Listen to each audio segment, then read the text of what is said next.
Hey guys, and welcome to the fish room. I'm Rachel O'Leary, and today we're going to be catching some fish to move out to my greenhouse tubs.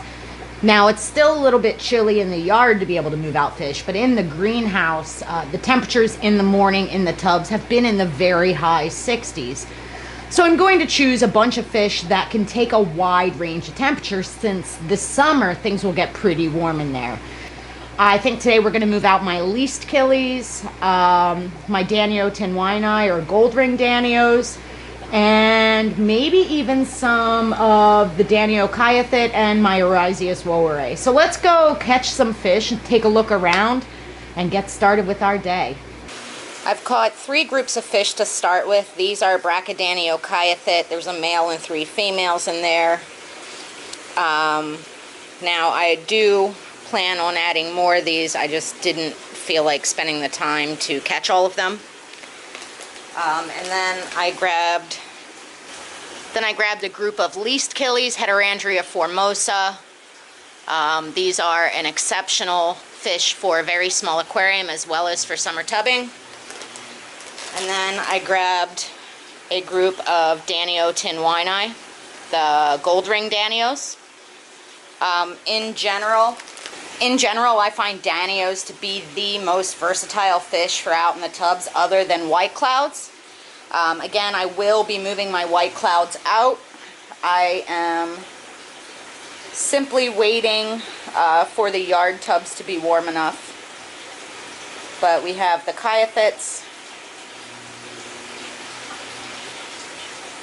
the gold rings, and the least killies. And the reason I have them bagged is there is a big temperature disparity between the fish room and the bins, so the easiest way for me to temperature acclimate them is to float their bags. So I'm gonna take these out to the greenhouse here in a few minutes and we'll get them set up in tubs. Now that'll still leave a few tubs empty in the greenhouse. I'm just waiting for things to get slightly warmer to move out the rice fish, and I may move out the Impactes carry, the purple emperors, into the greenhouse as well, and then try, still have a bunch of tubs to fill as well in the yard, but that'll be again mid-May when it's a bit warmer. Current temperature on the bins is about 65, which should be fine for all the fish that I chose to move out here. They've been floating now for about 45 minutes.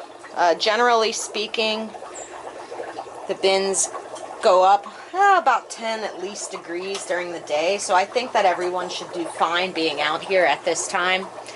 I'm just going to go ahead and free them.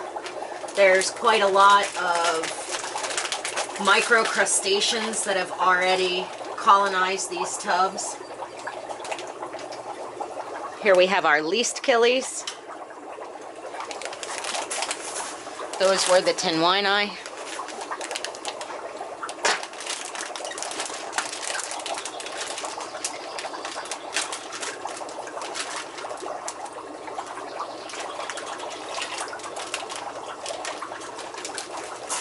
With them loose, I would expect fry really, really quickly in this tub because the females are absolutely rotund and already pregnant.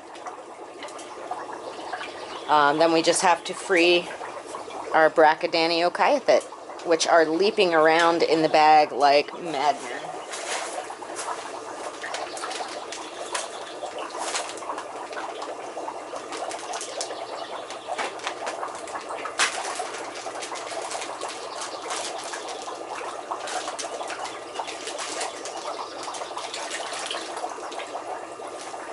So again, I still have to stock this tub, but every other bin out here in the greenhouse now has critters. This entire side on the bottom, if you remember from last week, is shrimp. And they seem to be doing just fine.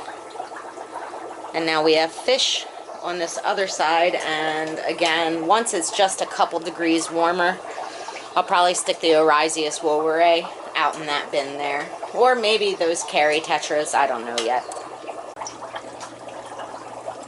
The tinwini are looking right at home.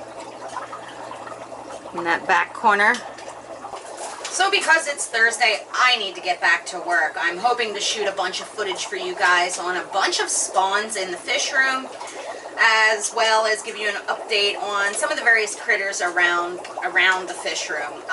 This weekend's a busy one for me. I have a friend in from out of the country, and I'm going to be in New Jersey for a dive meet for my daughter. So I will do my best to get you guys a video tomorrow, but it's entirely likely it won't happen. But again, on Saturday, we'll have our week in review for those of you that have missed any of the things that have been going on around the greenhouse, the yard, and the fish room this week. As always, thanks for your continued support. Special thanks to the people that have chosen to support me on my Patreon.